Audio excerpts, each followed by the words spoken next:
Hi, thanks for joining us today for the launch of our Delivering Prevention in an Aging World programme. Before we get started, a few housekeeping rules to go through. Firstly, internet issues might affect sound and vision, so please bear with us if this occurs. During the last webinar, some of you may have realised we had a fire alarm in the office whilst we were presenting, and we managed to carry on despite carrying laptops out of the office and broadcasting from the street. So if it all stops today, it's either your internet or something's on really badly wrong at our end. So hopefully we'll be okay. At the bottom of the screen, you'll see a chat function to communicate with panelists and delegates, as well as a Q&A feature where we'll be collecting questions for the panelists. If you get disconnected from the webinar, please use the same link from the confirmation email to join back in. You're invited to post comments on Twitter using Delivering Prevention or Prevention Aging World hashtag, but also please do tag in ILC UK, that's at ILC UK. The webinar is going to be recorded and published for public access on our website and on YouTube. So today we're launching the second phase of our programme, Delivering Prevention in an Aging World. The first stage of the programme last year was a huge success. We engaged hundreds of organisations across the world. We ran events with policymakers and experts in Taiwan, in UAE, at the World Health Organization, in Australia and in the USA. We also organised a meeting in Japan alongside the G20 health ministers. And I think what we did was produce evidence of the economic and social case for the prevention of ill health in old age. But in talking to ministers and other policymakers last year, it was really clear that they agreed that prevention in old age was important. They recognised the health and economic costs of failing to invest in prevention across the life course.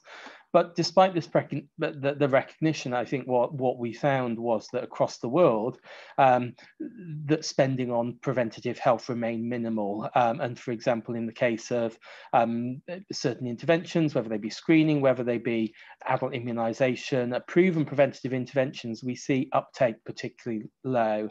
So what we want to do this year is move from why we need to prioritise prevention, because I think policymakers, politicians really understand the need for prioritising prevention, particularly in the context of COVID, but actually the how, and Lily's going to talk a bit more about this, but essentially we want to focus on three questions. One, how we democratise access to prevention, so how we make sure that preventative treatments are accessible for all within a country and within regions.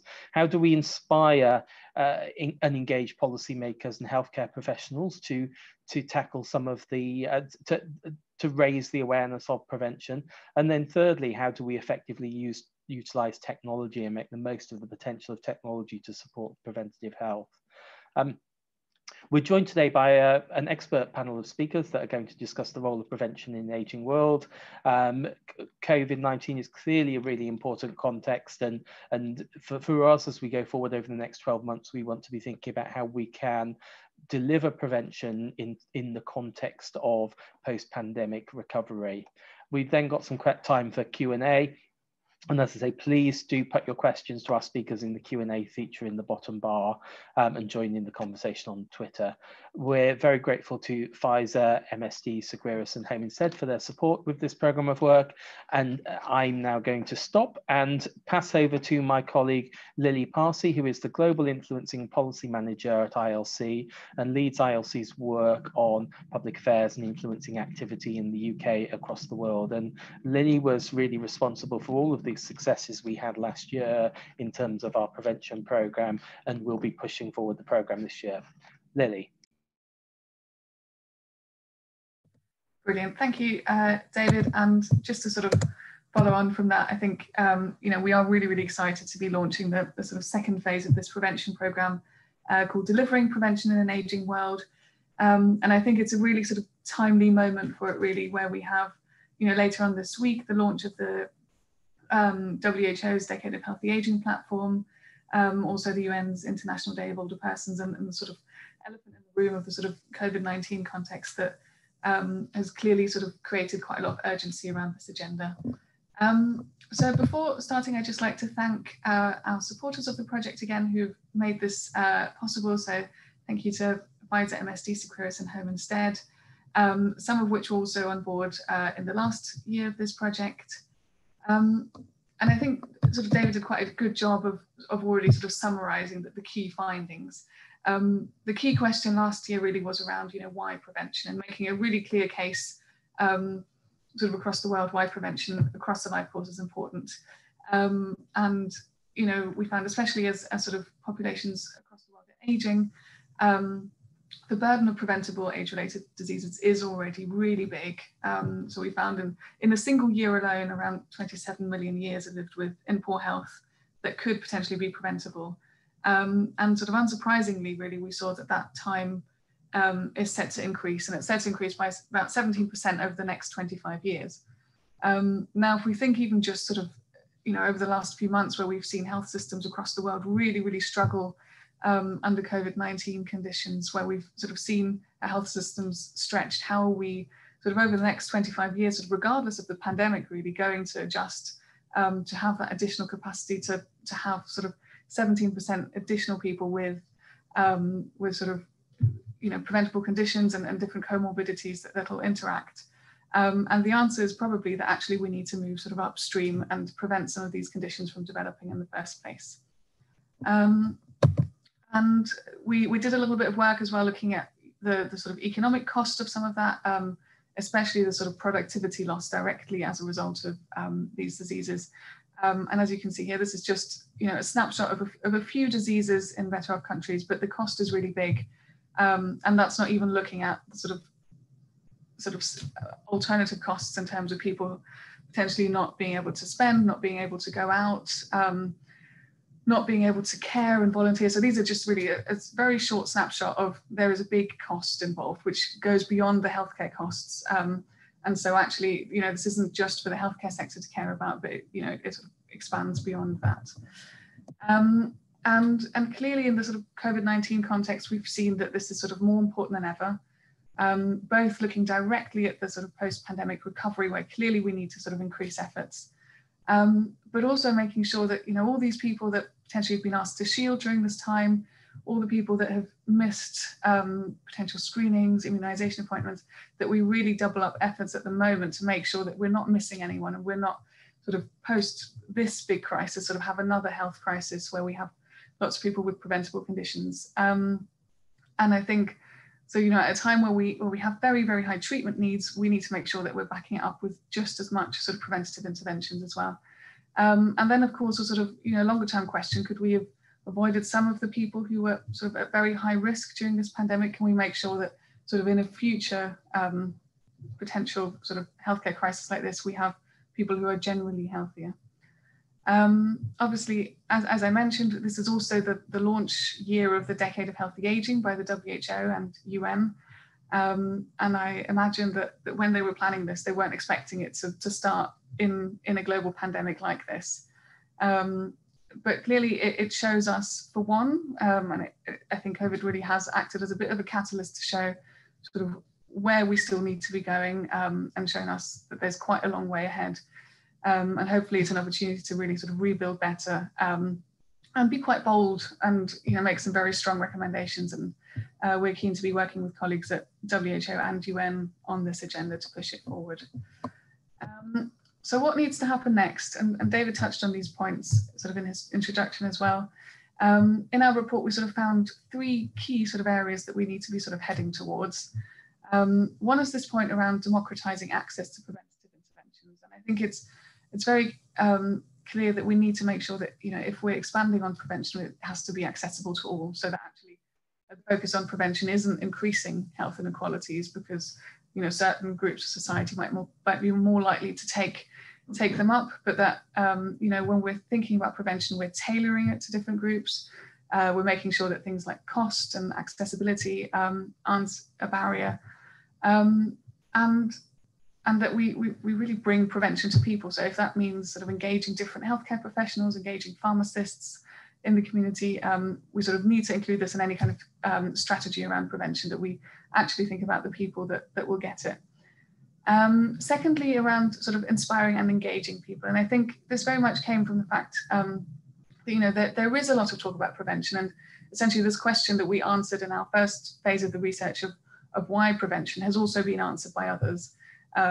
People agree, but how can you sort of get on a policy level from, you know, the sort of commitment to actual action on prevention, but then also on a sort of healthcare professional level, making sure that people are actually making the right recommendations and have the data to make the right recommendations.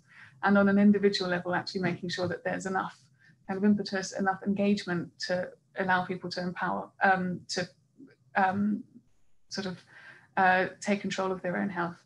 And then finally, a point that came up a lot during our events is around sort of technology. And I think we heard sort of everything from sort of very, very complicated apps to sort of bath rails. And I think part of this project here is going to be as well around actually mapping out the landscape a little bit of tech and what is it and what is there that's available. And I think some of these options that, you know, people think of as sort of very exciting might add a layer of complexity where actually you're asking someone to add another system on. But how can we actually make tech useful so that it embeds with our current systems? It allows people to take control of their own health. It reduces barriers to access, and it really improves take-up of preventative interventions. And I think clearly, again, within this, we need to be sort of conscious of digital exclusion, making sure that it's not only sort of going to be applicable for some people. So this is where we started off. We had our sort of main findings that it's really important, especially in an aging world, to make sure that, you know, across the life course, sort of prevention is there and you have sort of touch points with the health system, and that we sort of go along these 3 lines. I think following our launch last February, we realized that these messages are really strong, sort of now more than ever, and that actually we want to move sort of beyond the why onto how can we actually deliver all of these. So what are we going to do? Over the next year, I think we'd hope to do some of this more physically, but it'll probably be virtual for the first instance. You know, we really want to be starting to talk to people, to develop sort of best practice toolkits to see what works. And I think COVID in some ways will be an opportunity to see sort of firsthand of sort of how different countries have responded, of what works and what doesn't. And I think we want to really be pushing forward on not just, oh, generally prevention is a good idea, but look, this is how you do it. David mentioned sort of over the last year, we engaged sort of quite a lot of different organizations. There's some of them here on this slide. But I think to move from the why to the how, we really need to speak to people, and we need to move beyond just the health sector, because actually, if sort of COVID has shown us anything, it's that actually, you know, to deliver prevention, we need sort of all different bits of society to come together. And so we're really keen to hear from you if you want to get involved in the project. If you have some examples of good practice or any sort of wider ideas. Over the next year, we'll be planning across each of our sort of 3 areas, a series of roundtables, of webinars. We'll be developing some green papers, some toolkits. So there'll be plenty of sort of engagement opportunities, and really do take us up on it and send us an email at prevention@ilcuk.org.uk. You can also take a look at our program website, where we'll be sort of, we'll have lots of sort of material coming up throughout the project. And do get in touch also via social media. Thank you. Thank you very much, Lily. We'll come back to you undoubtedly as we get some questions through in terms of the programme, but just to re-emphasise, we're very, very keen that everyone on the webinar does engage, and we're interested in working with you through the programme over the next year or so. I'd now like to pass on to Professor Walter Ricciardi, who is going to talk for 5 to 10 minutes. He's the president of the World Federation of Public Health Associations, an organisation we've been doing a bit of work with over the last year or so. So we're really, really delighted to have him. He's also advisor to the Italian Ministry of Health on the coronavirus pandemic. So let me pass over to Professor Ricciardi.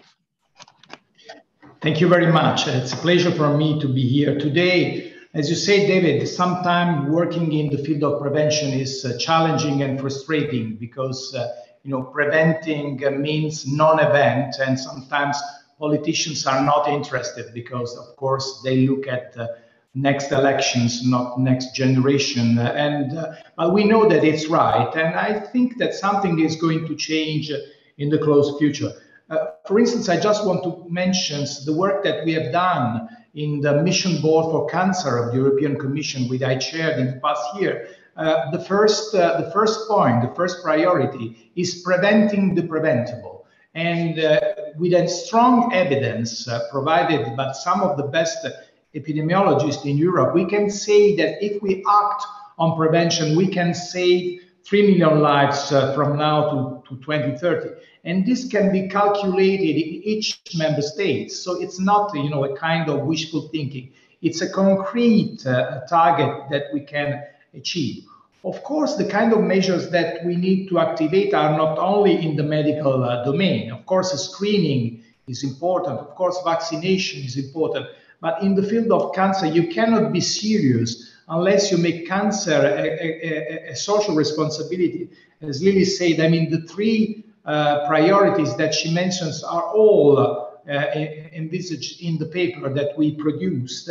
And this means that you have to convince governments that taking actions and changing behavior of the citizens, in particular when it comes to physical activities, food and nutrition, tobacco and alcohol, this is something that has serious political, economical implications, but have to be taken seriously. Otherwise, we are going to lose this battle. And this is something that we cannot allow, because Europe at the moment, I mean, only 10% of the world population has already 25% of the cancer worldwide. And if we are not going to tackle this challenge in less than 10 years, with less than 10% of the population, we're going to have 50% of the cancer group. It is something that we cannot allow.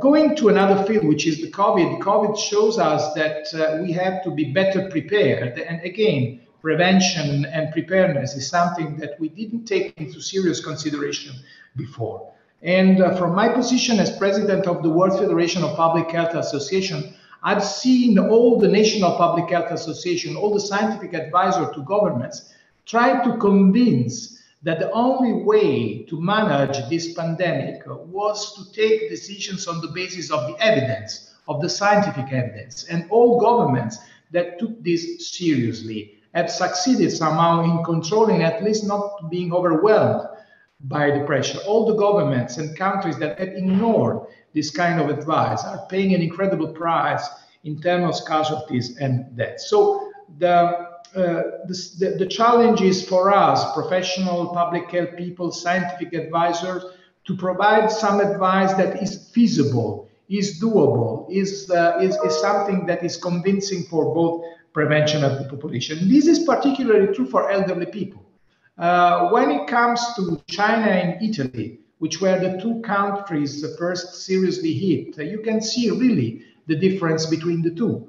I work with our Chinese colleague. The median age of their affected population was a little bit less than 40 years.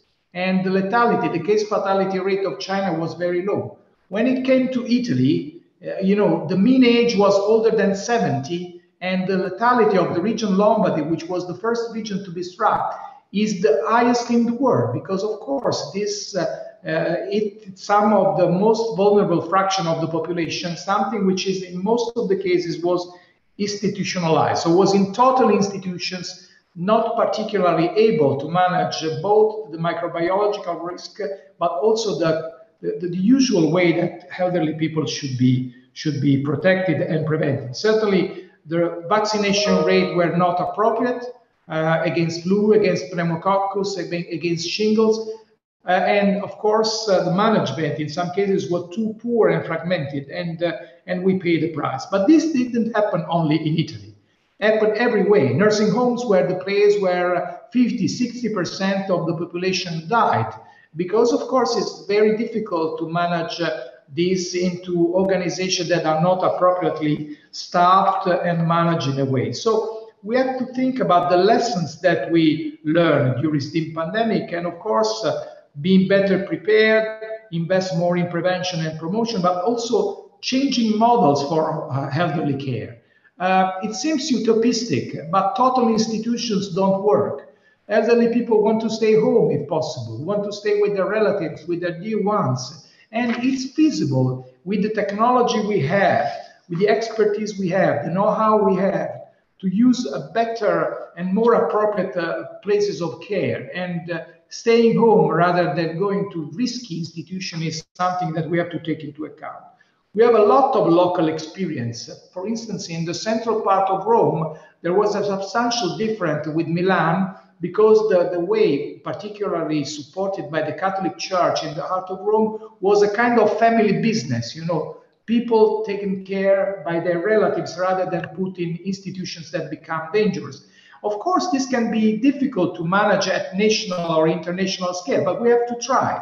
And I know that there are some organizational challenges, but the lessons learned is that we cannot allow in the future to make the same mistakes that we made now. And if in the current phases of the second waves of the pandemics, but also for the next pandemics, we will not better prepare, I mean, this is a crisis that is going to be wasted.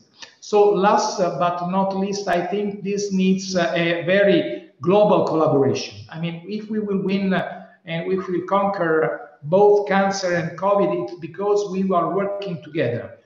Politicians, managers, professionals, patients, citizens, governmental and non-governmental organizations. Nobody is going to win alone this challenge.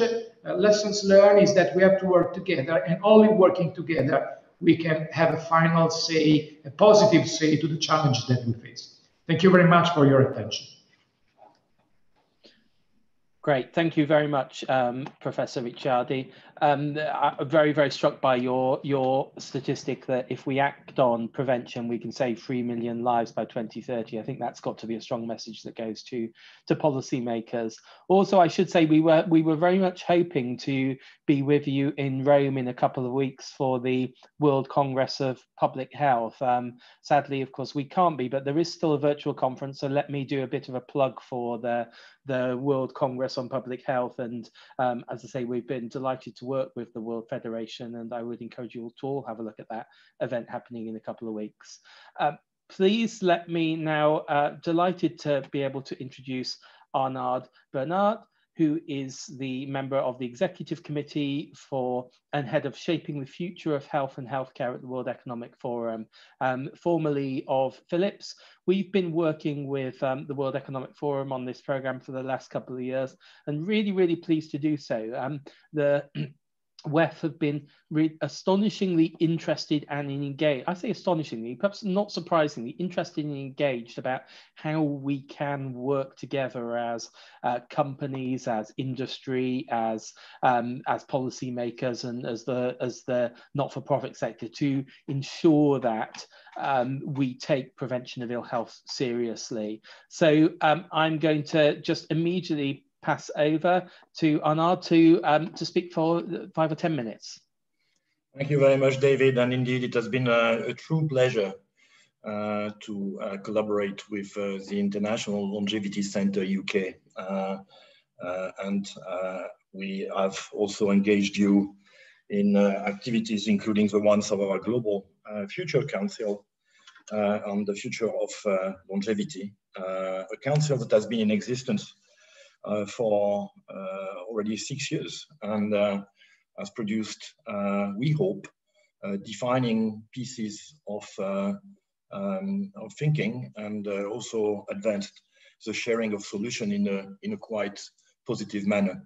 And I'd like to reinforce our commitment to the topic of today.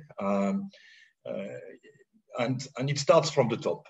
Listen, we are an organization that has been in existence for 50 years and has been focused on public-private collaboration for the past 50 years and launched defining coalition. But this is not a coincidence if the topic of today is very high on the priority of the forum. I think when you think about our chairman, Professor Schwab, he is someone that fits in the category of older adults. I mean, Klaus is now 83 years old, but when we look back at the past 20 years of his life, we can certainly think about someone that has enjoyed a healthy and productive life well after the retirement age. And that's close to his mind and his brain and his heart. And that's where on the 1st of October, for the International Day of Older Adults, he accepted to actually feature in a high-level session organized by Dr. Tedros for WHO, from WHO, and together with Commissioner Bachelet and Natalia Kennan from UNFPA. And this is where it will reinforce our commitment to promoting healthy aging.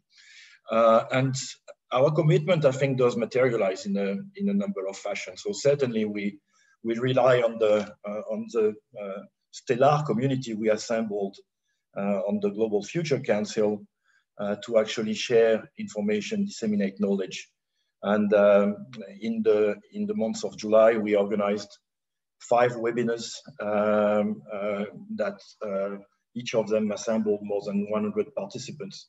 And the discussions were focusing on promoting healthy aging, combating ageism, and developing communities that foster abilities of older persons. So this was a defining moment and a compendium of those solutions, and recommended actions will be made available to the broad public in the next weeks. The other thing, and I will give you 5 examples of what we are promoting as a forum, and where, frankly speaking, turning to the audience today, if you have interest in joining any of such efforts, I think our platform is yours. The first one is a project we have been promoting with the OECD and our partners AARP, and that's really about promoting the living, learning, and earning longer, promoting multi-generation workforces. And we think we have a capacity to create a movement there simply because we can disseminate those recommendations to more than 1,200 employers that are the largest corporations on earth. And because we think that the earnings dimension of social determinants of health are certainly one of the most important when it comes to promoting healthy lifestyles. The other thing, because we believe it's a life course approach, and it needs to address the body and the mind, and we are leveraging our platform on the social determinants of health, where we qualify hubs of best practices. And those best practices are in the domain of cities, mobilities, urbanization. I was mentioning income protection. And those hubs actually are a network that cross-fertilizes and exchange between themselves. And we are looking for more examples of such best practices so that we can enrich our community of hubs that are really sentinel when it comes to promoting healthy aging at every age of life, but not only the young, obviously. The third point I would like to mention is our very, very, very strong support at the moment to the COVAX vaccination facility. And in the context of the response to COVID. And that's where we're very close to organizations that have been created by the World Economic Forum, in particular Gavi and CEPI. And why is that we take such a strong support view on COVAX?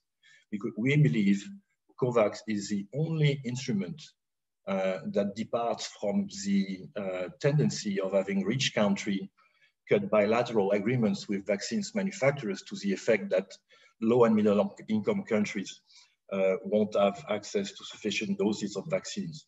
And that's important because we are strong believers of the allocation process that WHO is putting in place for vaccinations, where actually we need with the most vulnerable, and we need also to focus first on the 20% of the population that is the most senior on the planet. I think there is a chance also that many of the initiatives we promote can make a difference. Thinking about everything we can leverage from the technologies of the 4th industrial revolution when it comes to precision prevention. And there is a lot that can be done, I think, when you understand better your population segment and their risk factors. We have a very, very good example for from our partner Kaiser Permanente that has been running in high-risk individuals with hypertension, a pilot program where combination of ACE inhibitors, statins, and baby aspirin has provided for a return of 3,500%. So there is also a return as you do prevention in the aging population. And last but not least, we believe that the topic of dementia can't be ignored. And rather than wait for too long and treat, I think there are ways to possibly prevent. And that's where we're advancing with the CEOI initiative on Alzheimer, an initiative that we call the Davos Alzheimer Collaborative. That is an initiative that is a 5-year, 300 million effort dedicating to accelerating treatment and innovation in the field of Alzheimer, but also think about early detection. We know that 20 years before symptoms arise of dementia and Alzheimer in particular, some tau and amyloid beta markers can be detected. If you can do that, can you implement lifestyle interventions at that point in time that will considerably reduce the cognitive decline or even possibly delay the disease until very, very late ages, or maybe prevent in a way. So I think that's also a very, very big topic and a coalition we're very focused on. So just to give you a few examples of where we are looking at prevention in an aging world at the World Economic Forum. Over.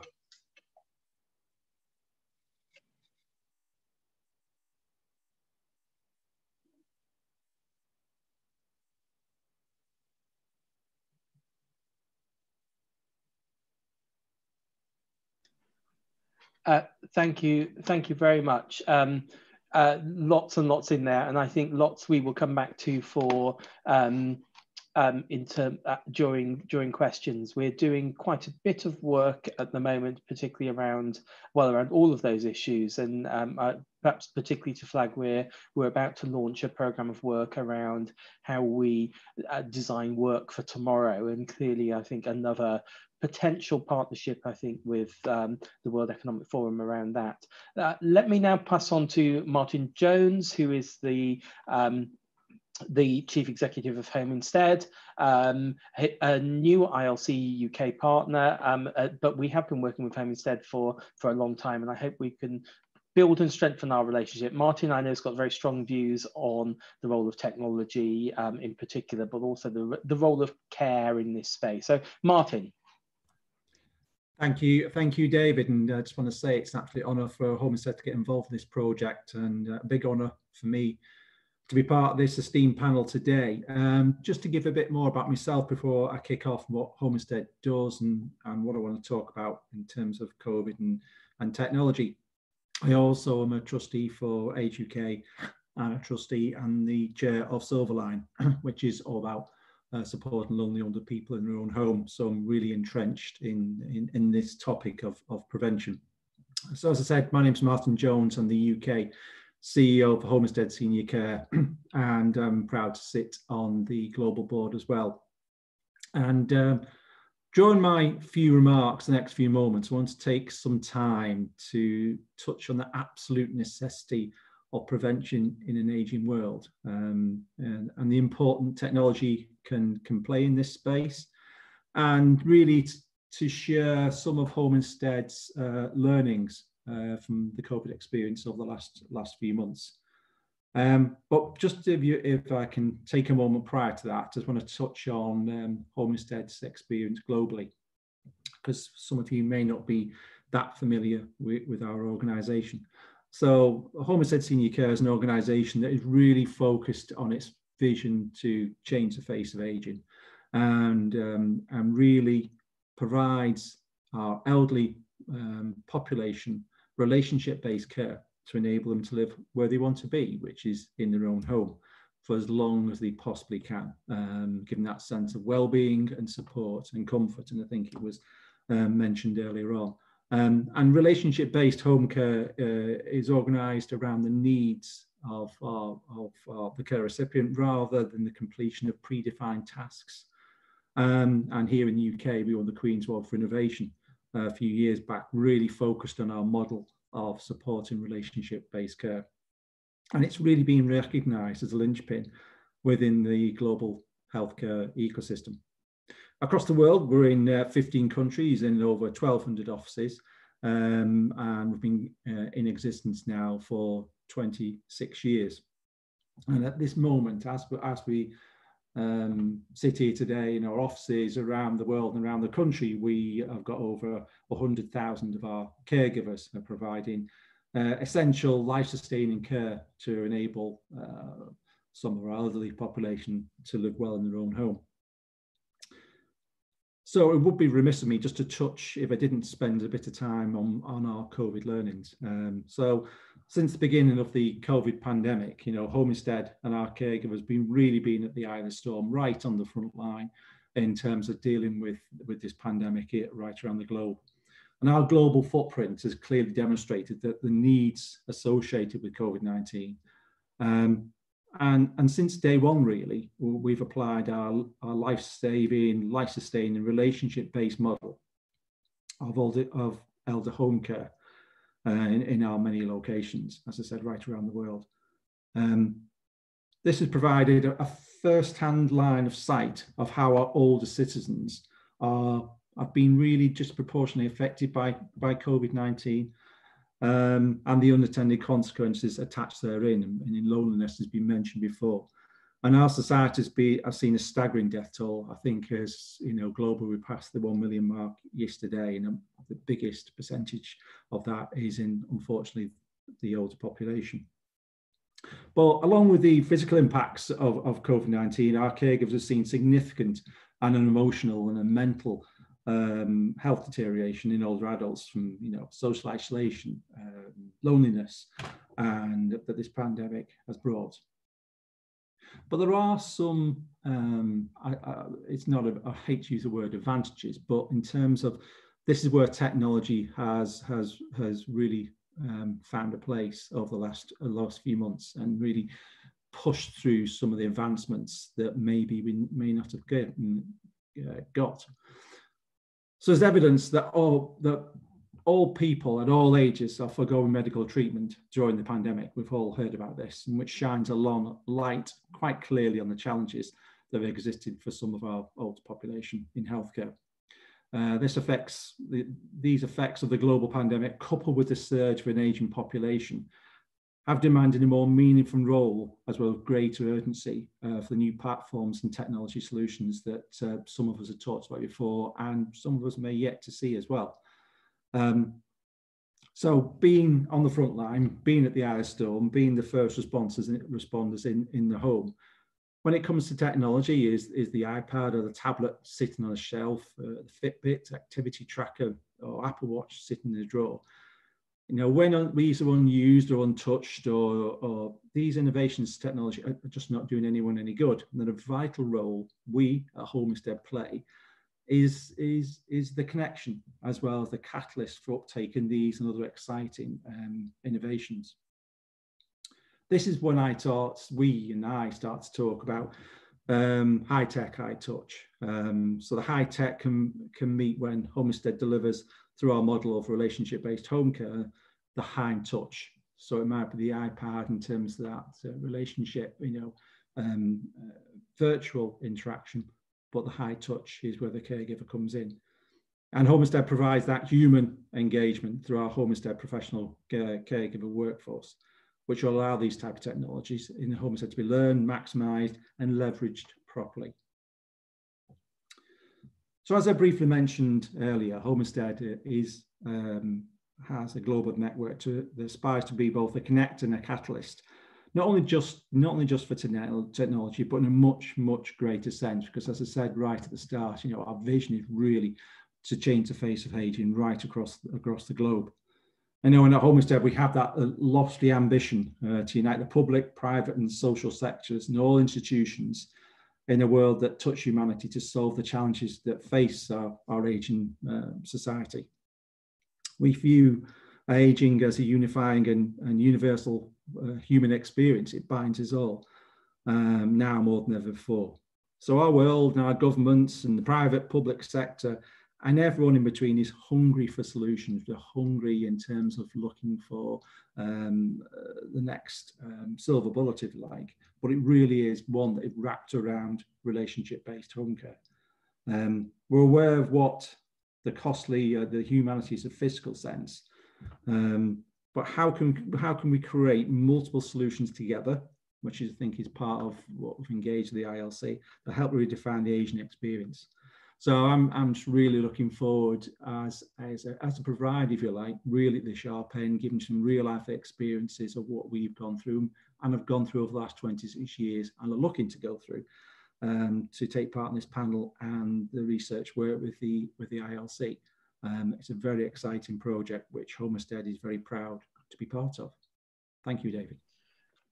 Thanks, Martin. Of course, one of the many reasons we're delighted to be working with you and indeed others in this space is I think we very strongly feel, and you'll have seen from the list of organisations that Lily showed before, that it's extraordinarily important that we engage not just the voluntary sector, but also the private sector, but also policymakers, that actually we've all got a role in ensuring that prevention is important across the life course and we maximise the potential of it.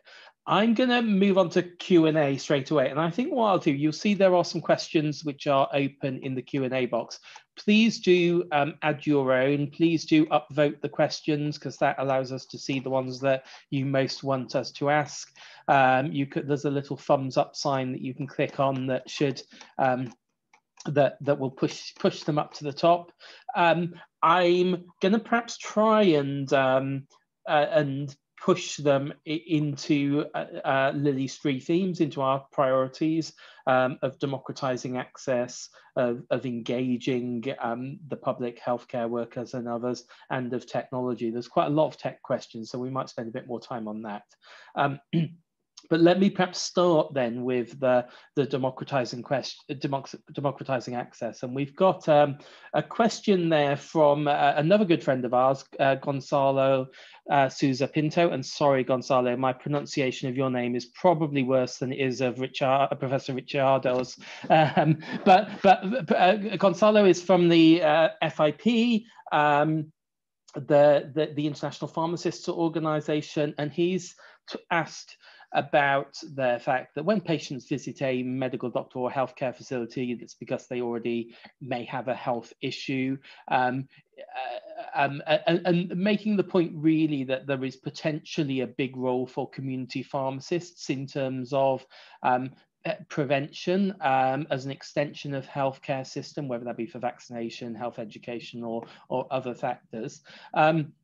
Clearly, when we're talking about democratizing access, one of the big challenges is, how do we get preventative health to people? And across the world, it is clear that there is potentially an underused community pharmacist sector who can help in this space. And so I suppose I'd be interested in the panel's view about, firstly, whether you agree that there's a bigger role for community pharmacists to play, and then secondly, if you do, what do you have any ideas or suggestions of how we make the most of that resource within healthcare systems? And maybe I will kick off by passing to Lily, if that's okay, Lily. Yeah, sure. And I did briefly mention it, I think, under the sort of democratise access earlier. So clearly I agree. And I think it's especially when we come to that question around sort of capacity and, while we can prevent some conditions, we are probably going to see an increased need for services, including preventative services. So I think leaning on sort of other healthcare professionals and really including everyone in the picture is really important. I think similarly, nurses and other healthcare professionals can play a role. And it's that point you mentioned, Gonzo, of really getting, making sure that you're not just catching people who are going into the healthcare systems anyway, that actually you might have a big group of people who aren't aware that they're eligible, that they are at risk for particular conditions, that they should be having any preventative health interventions. And so it's really sort of based in the community, and you can, and I think one sort of key precondition for that really is making sure that you have the data that links those, so you can make the right recommendations, and you're actually enabling whoever that healthcare professional is, if it's a doctor, a pharmacist, or a nurse, to sort of suggest the right thing. Yeah.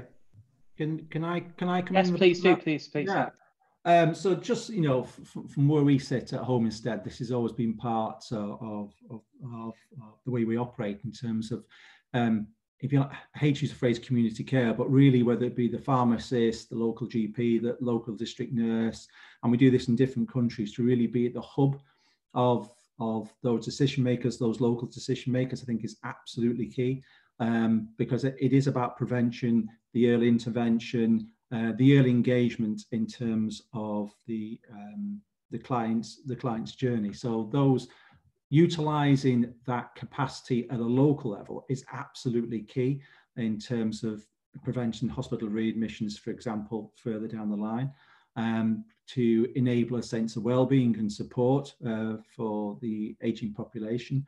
So, you know, there's a lot that we do in terms of that local engagement as well as national engagement with these institutions, but pharmacies, GPs, local GPs, district nurses are actually key critical, and they should surround the client and the older person to help them support them in the local community. It's just so key critical for prevention. Thanks, Martin. Professor Ricciardi, does the World Federation of Public Health Associations see a potentially greater role for pharmacy, or indeed for other sort of allied professions in helping with the prevention message? No, we believe that this is very important indeed, but of course the models of organizing pharmacy changes a lot around the world, and there is a very strong difference also inside countries between urban and rural areas. We believe that this is very important, but just look at Europe. We have different models mostly in Northern and Southern European countries. In Southern Europe, Italy, Portugal, Greece and Spain, the model of the local pharmacist, particularly in rural areas, is still seen as an important reference point, while in large metropolitan areas in Northern Europe is mostly seen as a shop, you know, where you go and buy drugs, and where the personal relationship with people has been substantially lost. So essentially we have to work in encouraging the models that bring all healthcare professionals at the heart of this. But there are some professionals that have been traditionally trained for this. We train pharmacists for many years, and then we lose them when it comes to organizing healthcare. So we have to catch them back. Great, thank you very much. Arnaud, do you see sort of pharmacists having a big role in helping democratize access to healthcare? You know, particularly given your sort of experience around sort of both. Is it part of the your vision for the future of health at the World Economic Forum? Yeah, it's definitely part of our theory of change. I would like to reflect on the last meeting I had in person with late Bernaert from Kaiser Permanente. And I was in Auckland in his office, and he pointed at the window and showed me a huge building being built. And he said, "You see this one, Arnaud, is going to cost me $400 million. And this is the next hospital we are building in Auckland." And he said, realistically, I will have to shut it down in 5 years or 10 years, because this is not right to build hospitals anymore. And this is really about the right care setting. And so you mentioned pharmacy. I could mention YMCA community households in a way. I could mention, obviously, everything our partner Home Instead is doing. I think it's about the right caregiver, and this is about the trust you have in this caregiver as you being provided with advice and support. And it so happens that in my own country, the pharmacists are the most trusted in France. The pharmacists are the most trusted of all healthcare professionals, believe it or not. Because, if you are in a small town and the only thing left is your pharmacist, your baker, and your church, and guess how many of the social interactions you're having. So that level, that trust level, especially in the rural community, is certainly a big plus for pharmacists. They certainly can play a big role. Great, thank you very much.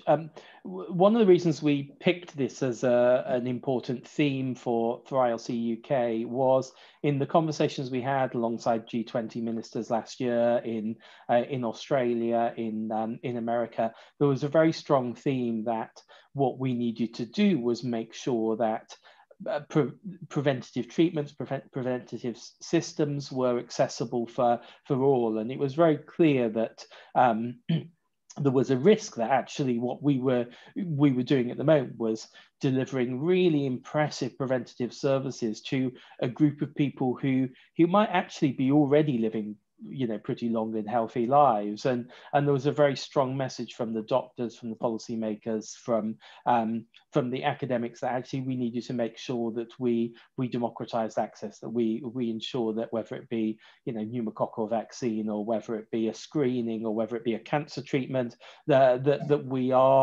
it is accessible to all. And some of the groups, and there's a question there in the Q&A around how we ensure that systems are appropriate for both men and women, so gender and sex. How do we make sure that one theme that came across very strongly from both Canada and Australia was, you know, how do we ensure preventative healthcare meets the needs of Indigenous communities? How can we reach these communities better? And then there's another question in the Q&A around sort of the poorest. You know, again, how do we make sure that some of these treatments reach those who may be more sort of excluded and poorer? So just wonder if Professor Ricciardi wants to come back first on, you know, actually, you know, those groups which are, you know, historically healthcare systems have described them as difficult to reach, but perhaps, you know, more accurately, it's that services are, you know, are actually failing to reach some of these groups. You know, what can we do more to ensure that these groups do have access to preventative treatments?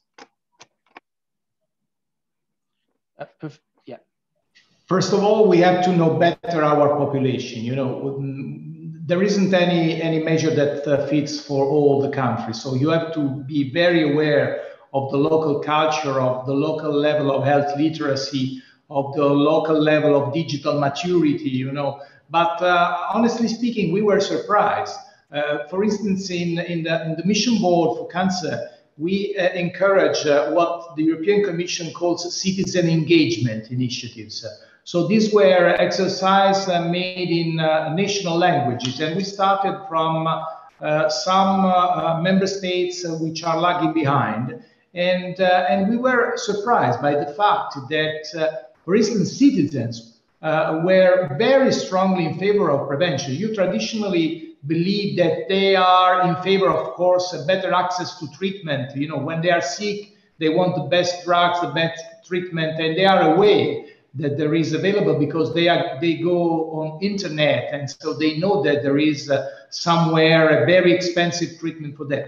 But yes, this is true, but they are much more keen to have preventions more than politicians sometimes. And we were surprised by the fact that this comes, you know, from the people that you wouldn't believe that they are, you know, the champions of prevention, you know. So I think something is changing. So people become very aware of the power of prevention. And I think that encouraging this kind of initiative, which must be done in national language. I mean, language is a powerful tool. So if you do that in English, in Croatia, you are going to have troubles. So you must develop a kind of professional and new creative approach to involve people in their own language, sometimes even in their own dialects, you know. This is the key for involving them, and you can have pleasant surprise. Thanks. It's a really important point out. When we were in Australia, I remember us talking to some public health professionals who'd been doing some work with community leaders in the sort of Indigenous community to promote the messages around vaccination. It'd been extraordinarily effective using people who could communicate the same sort of language. Arnaud, can I bring you in terms of the World Economic Forum and, you know, the extent to which you think it is important that we do manage to ensure that prevention isn't just for the wealthy, and you know, to what extent is this on your agenda? Yeah, you know, I think it has to be for the underserved. I think, we are less interested into high-end premium fitness clubs than we are into what's happening, for instance, in diabetes program as run for the underserved by our partner YMCA. It has been very, very successful. It needs a lot of community reach, and it needs also, I can't insist enough about the trusted party and the trust level. Not every channel is appropriate for every population, like it was just mentioned by the professor.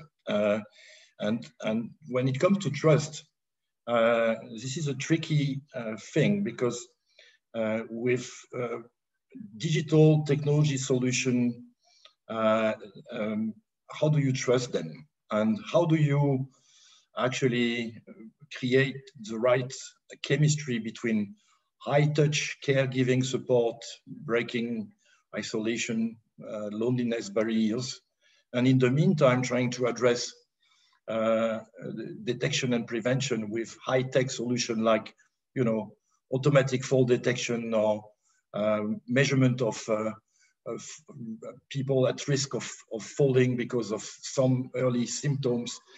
Not everyone likes to be monitored with sensors.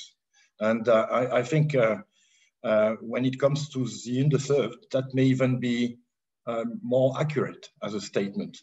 And that's where I don't think anything will replace the intimacy of a relation with a trusted caregiver.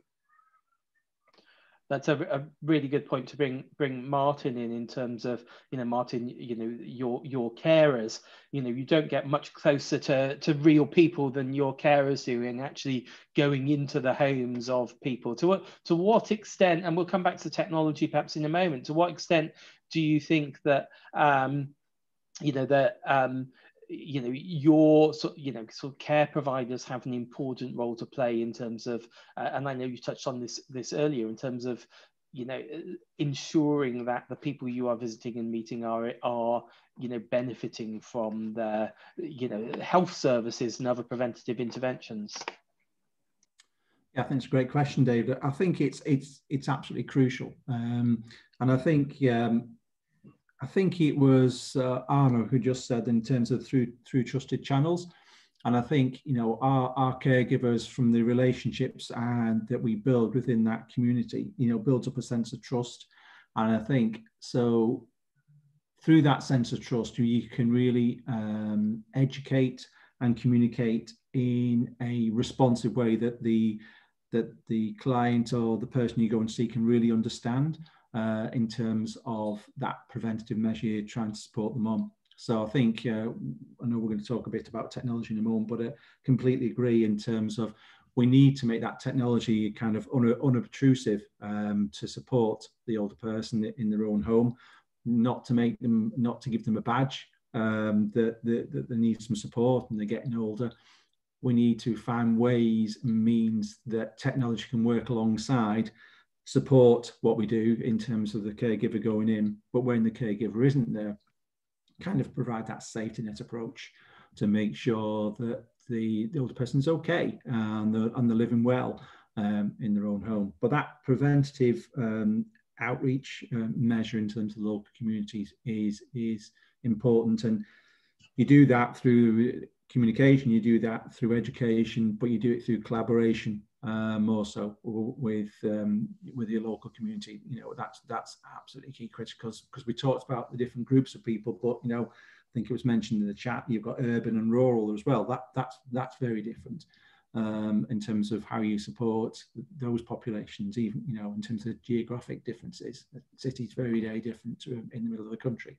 That needs to be taken into account as well. No, that's a really important point, and of course, whether it be pharmacists, whether it be community services in rural or urban areas, care services, and I should say I just come back from a few days cycling in Germany, and was going through a rural village and happened to spot a small home instead office in this tiny little village in Germany, and I think one of the things that we've got to be thinking about is that actually there are these services that are close to people's home, whether they be in rural or urban areas, and we've got to make sure we utilize those services. Let me move on to perhaps to how we engage the public, and Professor Ricciardi at the beginning talked about the fact that one of the challenges we have with prevention is preventive health is that we don't know when it works. That actually we're trying to sell something that actually, if it works, we're not ill. So it becomes really easy to become complacent about the value of prevention. And also we know from behavioral economics that as humans, we all like to put off until tomorrow things. And if we don't think, for example, we'll ever need care, if we don't think we'll ever be ill, then it's hard for us to invest in prevention. So I just, perhaps to all of you, how, any thoughts you have, and perhaps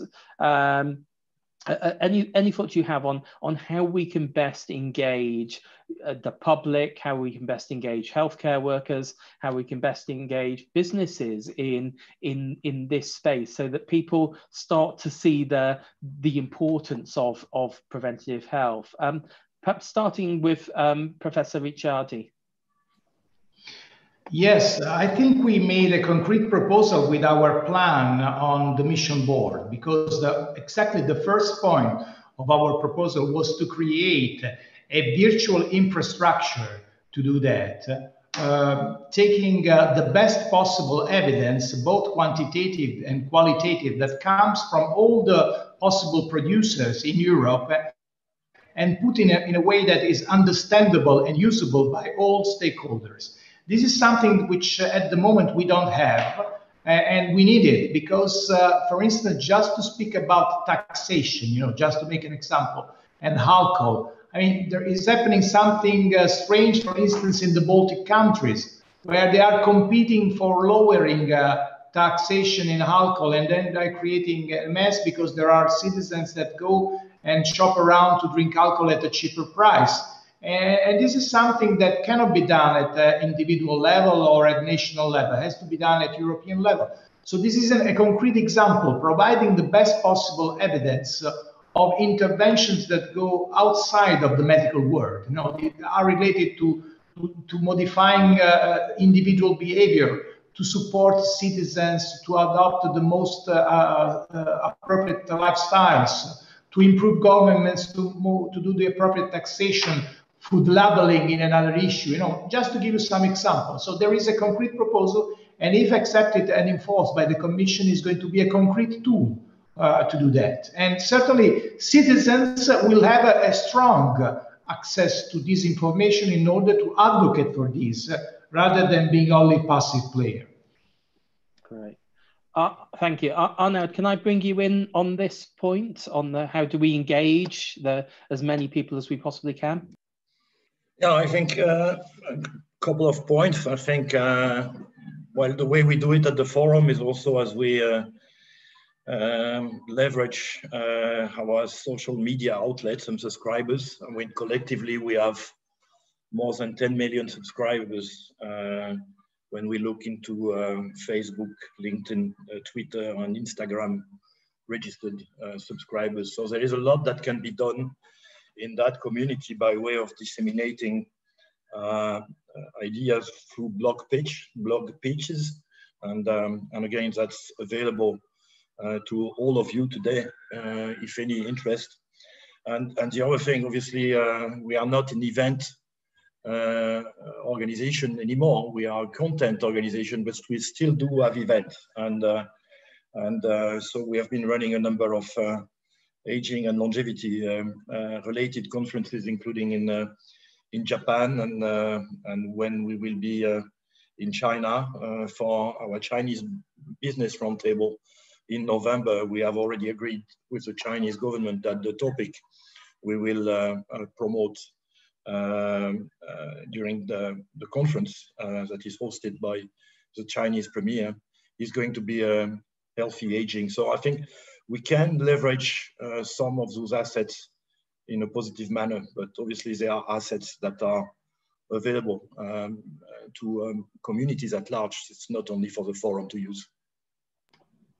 No, that's great. Really, really helpful. And I know you know, to re-emphasize, I think the reach of the World Economic Forum's sort of social media is huge. We did I think a year or so ago did a blog for your colleagues, an astonishing reach and response to it. So you know, I think the willingness of the World Economic Forum to sort of take in external views as well is and to engage with organisations like ourselves is really great. Martin, do you have sort of a take on this? On sort of, you know, yeah, go on. Yeah, I was just about to come in and say I think some really important points being made, but I think to engage the public and the healthcare professionals and business, it's really got to centre around kind of the why. Why should we get engaged in this preventative measure and really speak to them in a slightly different way? So I think there's some good evidence-based and what have you, but how to disseminate that for the public in a really easy to understand and what it means for me sort of perspective, so they can communicate, and that then can be communicated at a local level, at a community level. And I keep on coming back to that because that's when the trust is really built. Healthcare professionals, what's in it for us in terms of readmission? So again, coming back to the why, and again from the business side, it may be talking about in terms of okay, look, you know, prevention, how it can support your employees, etc., in terms of maybe cost savings. So it's a really, how can preventative health, coming back to the why, support those different aspects of the communities that roll in both at a local and a national level, using some of the great data that's out there from the World Economic Forum and others, but how can we disseminate it really down to slightly different language? Really thinking of the audience, because I think that's really important, because I think particularly public you said it before, they always get disengaged, they always leave it till tomorrow if they possibly can. How can we really get people to own their own aging journey rather than abdicate it to someone else, whether that be government or your employer or whatever? You know, we all need to encourage people to own their own aging journey, for me, and that comes from a bit of education, but it's got to come over in a way that they understand and means something is meaningful to them.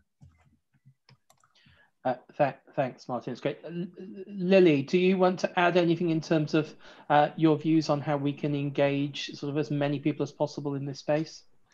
Yeah, and Martin, I think the point around sort of responsibility is really important, because I think, in a sense, sort of people's own health promotion, prevention is obviously putting the responsibility in some ways onto the individual, as it is at the end of the day your responsibility to go and get your vaccine or your screening or whatever. And I think in that sort of personal connection with someone close to you who gives a really strong recommendation can be really important.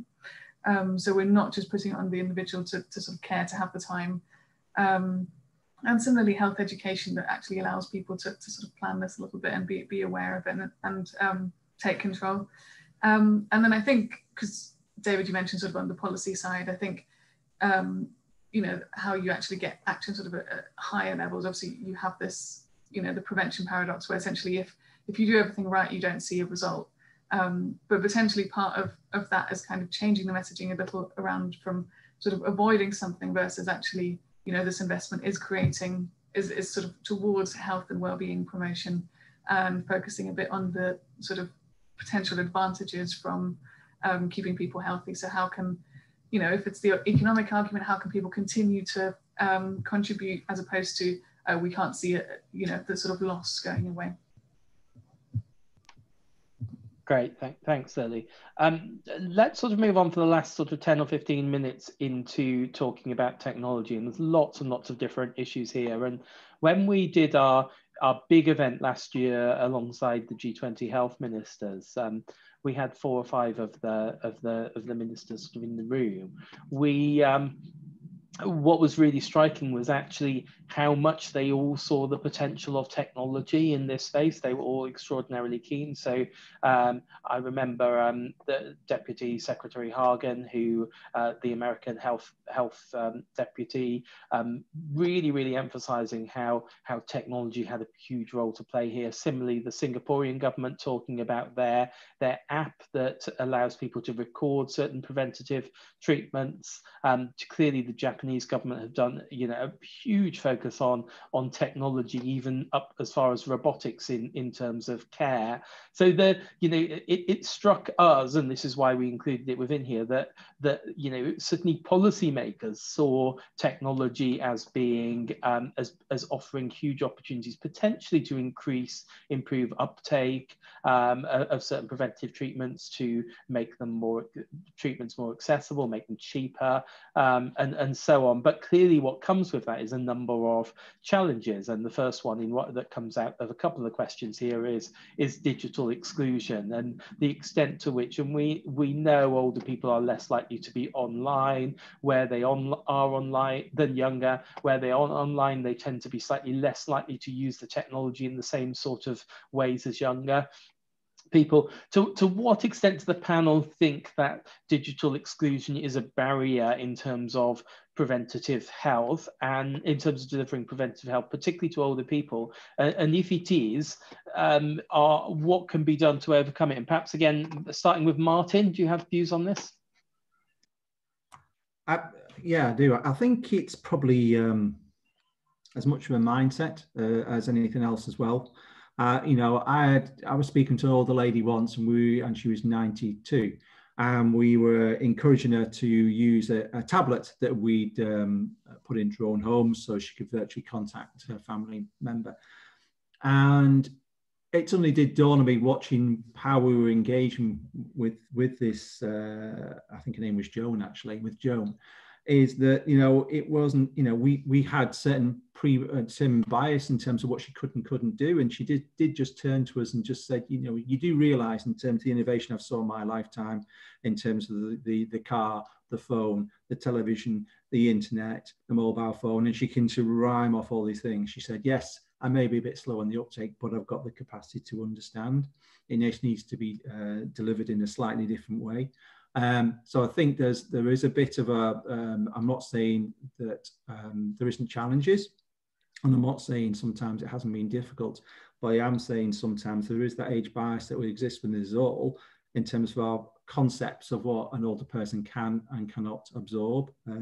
Because when they see, and particularly again, coming back to the last few months, what's really catapulted it forward for us, when they've seen the advantages and how they can use something quite simple to engage with loved ones and to engage with the caregivers as well when they're not there, they can see the benefits. It's just a way of, we just need a slightly different education. So there is digital exclusion, but I think we have to fight hard as to reasons why that exists. There may be economic ones as well, but I think some of it is bias within us all as well that we need to fight hard to overcome. That's a really good point. Professor Ricciardi, do you see technology, do you see digital exclusion as being a challenge in terms of delivering public health through technology? Or do you think, are there examples of ways the local public health associations and individuals are getting over that challenge? There is no easy answer. I don't think the main challenge is technological. We have the technology to overcome the problems of interoperability and cybersecurity. So the problem is mostly cultural and political. So political means that you cannot leave this to be solved by the market. Market forces are not going to solve this problem, because market forces are going to jeopardize this even more than it is now. And I don't know if you've seen The Social Dilemma. This is an example of how people can be, rather than helped, exploited to give their data to channel different forces, both from the commercial and the political point of view. And then there is the cultural challenge, and the cultural challenge involves everybody, because it's not only the political side that has to be somehow changed, but also the professionals. There is a certain professional resistance to do that, and of course the citizens. So the answer is yes, possible. Technology is here, and it's maybe even more advanced that we need. And of course, it needs a lot of political willingness and appropriate management. Great, that's great. Arnaud, you talked about sort of your social media reach. How do you think sort of the more broadly we can reach people who aren't online? Is there more that we can do in that space? I think there is more that we can do with technology at large, and assuming data protection is going to be safeguarded, and again, access will be granted, which is really part of the social determinants of health. Increasingly having access to those technologies is a big determinant. Then I see 4 areas where it can make a huge difference. And but this is conditional. I think the first thing is, we need to know what those apps are doing, really, and that's very true in the field of mental health, where we see zillions of new apps, but how many of them are actually clinically proven, clinical grade applications? We should not compromise on that. It may be too dangerous to make tools available that are actually counterproductive or are going to, in effect, increase the risks of falling ill. The second thing where technology is going to be hugely helpful is when it comes to precision prevention, meaning understanding better your population segments as you apply artificial intelligence to that effect, and tailoring interventions accordingly is a huge opportunity. Then I think the one thing we need to think about, if I would want to invest today in technology, and I would define my priority segment, I would say technologies that would support the caregivers, and technologies that would support the family caregivers that are very, very often overwhelmed and live at a distance and feel very, very stressed. So to the extent technology can provide them with better signals, then they will be also reinsured. And then I made the point before, I think technology is acceptable and will be trusted to the extent it will not replace the high touch appeal. And I would like to mention that, when I was at Philips, we acquired a company that by the name of Lifeline that is doing personally emergency response solutions. That's technology, right? And fall detection. But this was back in the day, so the technology was not super sophisticated. So we had to reset those monitors every month, which basically takes a call to the subscriber. And you would not believe the number of subscribers that would tell you over the phone that this call they were receiving from the operator was the only human being connection in the month. So I think let's not ignore that technology cannot fix all. I think they need proximity to community caregivers. I think that's an extraordinarily important point. Lily, do you want to sort of come in on sort of the role of technology? Yeah, sorry, I think the light just went off in this office, so I had to jump around a little. I think sort of, especially in line with this project, I think we really want to be focusing on where tech is really adding. And I think, Arnaud, you're right that we don't, there are such important roles for people really in the sort of care system. And also, as Martin, you mentioned in terms of sort of who's giving a recommendation, who's telling you, sort of signposting where to go. So I don't think the role of tech is really in replacing that at all. I think it's about, creating the connections, making sure that sort of barriers to, even during COVID now of telehealth, of making sure that an access to a GP appointment, for example, isn't a barrier, that or the extra walk that you might have to sort of take. And I think it's clearly around how we can make sure that it's embedded into what is already existent. So we're not sort of creating additional barriers as a result of tech. Yeah, can I come in on that? I just think that's a great point, Lily. I think it's technology is an enabler, and that's what it's there to do. It's to enable us to provide the care that we do. It doesn't replace it. I think Arnaud mentioned a couple of times, but it's an enabler. It's how it can support what the different people do in society, not actually to replace what they do. You've got to have both. So you're not going to have an app that's going to replace what a caregiver can do, but it can maybe support. The app can support what the caregivers support out in the community in terms of the training, in terms of the well-being, things like that are great. But it's technology enabled. It's nothing more than that, I think. Great, thanks, Martin. I'm going to ask all of the panel in a moment or two to sort of reflect and come back with a final comment on, what your sort of wishes for, for what we're going to do over the next year. What would your biggest hope be, and perhaps how you can help us and want to engage. Clearly.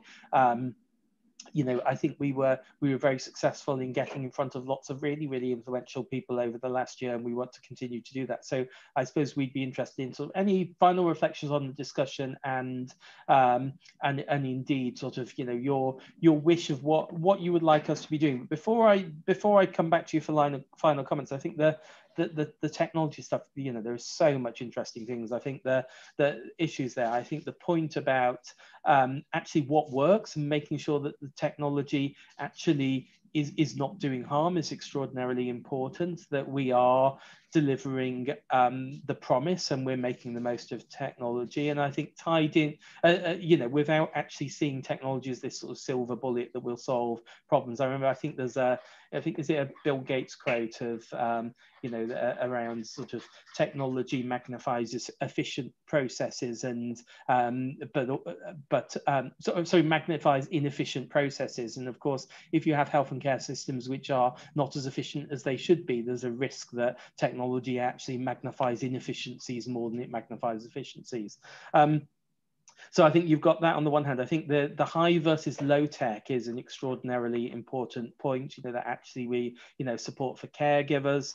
One area where we've actually got evidence that things work is actually one bit of tech we know actually works is a grab rail or a bath rail in someone's home. It's a piece of low level tech, costs a couple of dollars. We should all have them in our own home, but actually we don't put them in. Our sort of slight obsession with smart homes over fixing basic adaptations.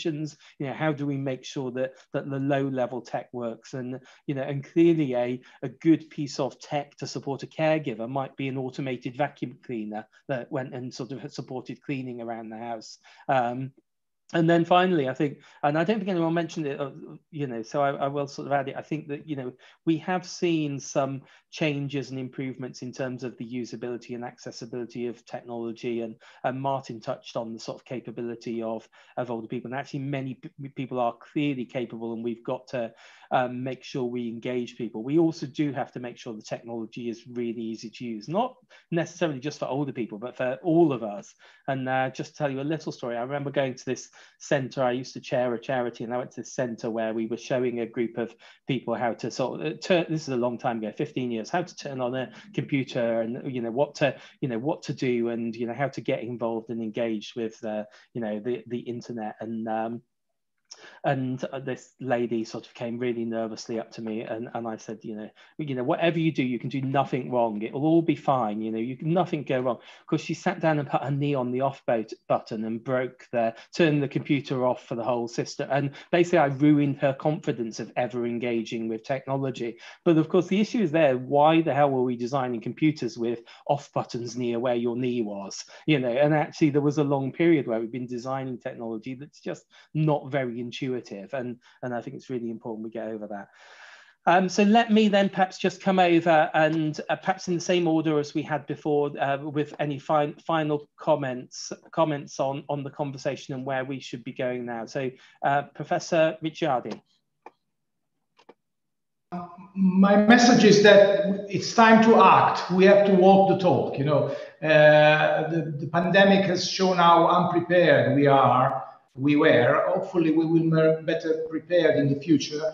And it seems that the 3 points presented by Lily are, you know, very important points.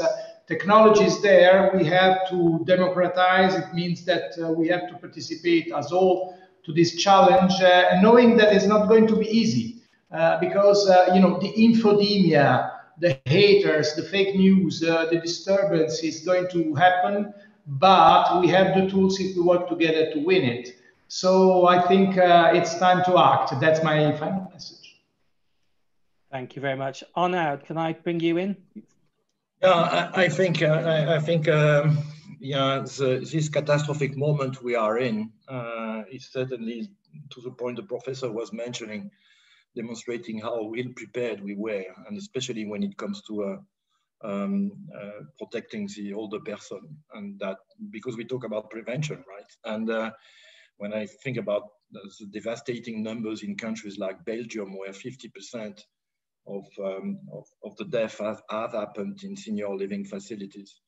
And we see globally also a second wave coming in when it comes to all those older adults that have not gone through screening programs or diagnostics, had zero access to healthcare infrastructure. I think those are really, I think, recapturing all the lessons and improving the integrated care pathway so that transitions of care be better managed, understanding where the care needs to be provided, protecting capacity for non-COVID care. All of that needs to happen, and I think policymakers are looking at that. But I think this is really an area where, as the World Economic Forum, we really think that the next steps in the dialogue truly lend itself to true public-private collaboration. Great, thank you very much. Martin. Yeah, just echo what my two colleagues have just said, really, and also just say we're at a crossroad, really, to really embrace the 3 points on Lily's slide. We've got an opportunity in time to influence the policymakers, what's just been said. I think we don't lose sight of the immense benefits technology can bring, but it isn't a silver bullet. By no stretch of the imagination is it a silver bullet.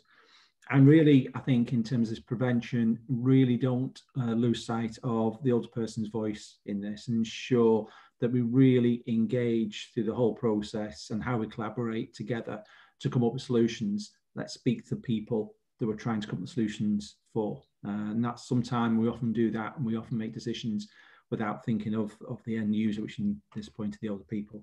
But I think we're just at that crossroads in time. So let's really grasp it, which is what the professor was saying, and step up and do something. Thank you. Great, thank you very much. And finally, Lily, final comments for you. Oh, you're on mute, Lily. Sorry.